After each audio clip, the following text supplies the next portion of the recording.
Atos capítulo 19. Aconteceu que, enquanto Apolo estava em Corinto, Paulo, tendo passado pelas regiões mais altas, chegou a Éfeso. Encontrando ali alguns discípulos, perguntou-lhes: Vocês receberam o Espírito Santo quando creram? Ao que eles responderam: Pelo contrário, nem mesmo ouvimos que existe o Espírito Santo. Paulo perguntou: Então que batismo vocês receberam? Eles responderam: O batismo de João. Paulo explicou: João realizou o batismo de arrependimento, dizendo ao povo que cresce naquele que viria depois dele, a saber, em Jesus. Eles, tendo ouvido isto, foram batizados no nome do Senhor Jesus. E quando Paulo lhes impôs as mãos, o Espírito Santo veio sobre eles, e tanto falavam em línguas como profetizavam. Eram ao todo uns 12 homens. Durante 3 meses, Paulo frequentou a sinagoga, onde falava ousadamente, discutindo e persuadindo a respeito do reino de Deus. Mas como alguns deles se mostravam teimosos e descrentes, falando mal do caminho diante da multidão, Paulo se afastou deles. E levando consigo os discípulos, passou a falar diariamente na escola de Tirano. Paulo fez isso durante 2 anos, de modo que todos os habitantes da província da Ásia ouviam a palavra do Senhor, tanto judeus como gregos. Deus, pelas mãos de Paulo, fazia milagres extraordinários, a ponto de levarem aos enfermos lenços e aventais do seu uso pessoal, diante dos quais as enfermidades fugiam das suas vítimas e os espíritos malignos se retiravam.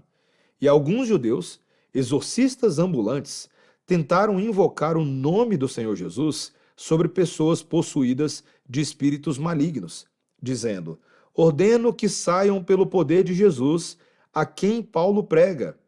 Os que faziam isto eram 7 filhos de um judeu chamado Seva, sumo sacerdote. Mas o espírito maligno lhes respondeu: Conheço Jesus e sei quem é Paulo, mas vocês quem são? E o possuído do espírito maligno saltou sobre eles, dominando a todos, e de tal modo prevaleceu contra eles que, nus e feridos, fugiram daquela casa. Este fato chegou ao conhecimento de todos os moradores de Éfeso, tanto judeus como gregos. Veio temor sobre todos eles, e o nome do Senhor Jesus era engrandecido. Muitos dos que creram vieram confessando e denunciando publicamente as suas próprias obras. Também muitos dos que haviam praticado magia, reunindo os seus livros, os queimaram diante de todos. Calculado o valor dos livros, verificaram que chegava a 50.000 denários. Assim, a palavra do Senhor crescia e prevalecia poderosamente. Depois dessas coisas, Paulo resolveu no seu espírito ir a Jerusalém, passando pela Macedônia e Acaia. Ele dizia: Depois de passar por Jerusalém, preciso ir também a Roma. Tendo enviado à Macedônia 2 daqueles que o ajudavam, a saber, Timóteo e Erasto, permaneceu algum tempo na província da Ásia. Por esse tempo, houve grande tumulto em Éfeso por causa do caminho, pois um ourives chamado Demétrio, que fazia modelos de prata do templo de Diana e que dava muito lucro aos artífices, convocando-os juntamente com outros do mesmo ofício, disse-lhes: Senhores, vocês sabem que a nossa prosperidade vem deste ofício. E agora vocês estão vendo e ouvindo que não só em Éfeso, mas em quase toda a província da Ásia, este Paulo tem persuadido e desencaminhado muita gente, afirmando que os deuses feitos por mãos humanas não são deuses de verdade.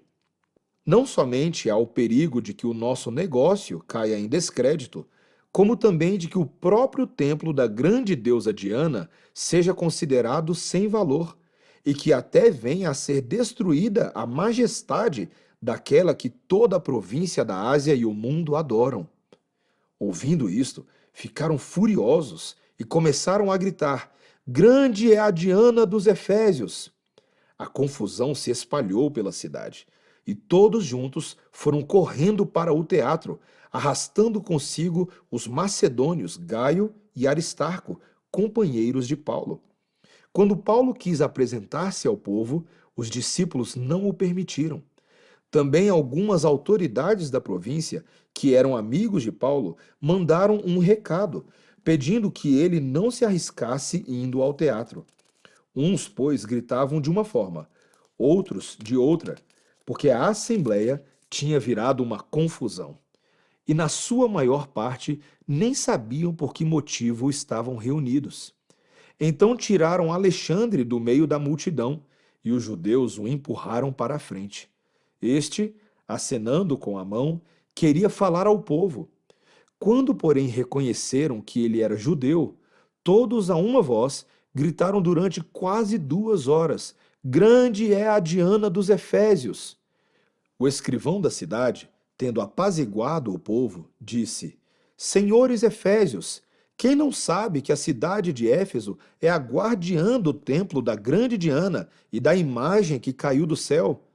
Ora, não podendo isto ser contestado, convém que vocês se mantenham calmos e não façam nada de forma precipitada, porque estes homens que vocês trouxeram para cá não profanaram o templo, nem blasfemam contra a nossa deusa. Portanto, se Demétrio e os artífices que o acompanham têm alguma queixa contra alguém, saibam que existem os tribunais e os procônsules, que se acusem uns aos outros ali. Mas se vocês estão pleiteando alguma outra coisa, isso será decidido em assembleia regular. Porque também corremos o risco de sermos hoje acusados de revolta, não havendo motivo algum que possamos alegar para justificar este ajuntamento. E havendo dito isto, dissolveu a assembleia.